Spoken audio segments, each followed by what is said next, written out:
Hello guys, welcome back. In this video I'll show you how to perform a hard reset on this device using the settings. First, open the settings from the home screen.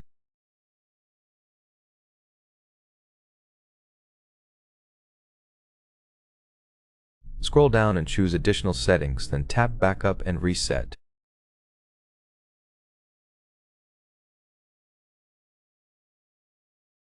Here, select Remove All Content and Settings, which is the factory reset option.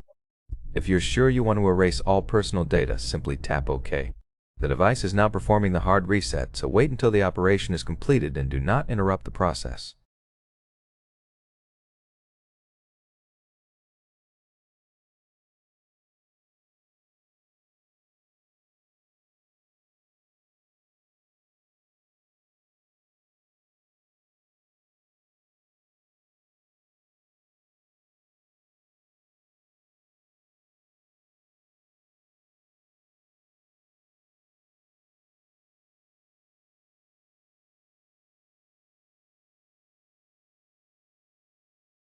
As you can see, the welcome panel appears, meaning the hard reset is done.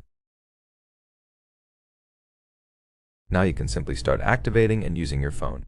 Thank you for watching. Please subscribe to the channel and give a thumbs up under the video.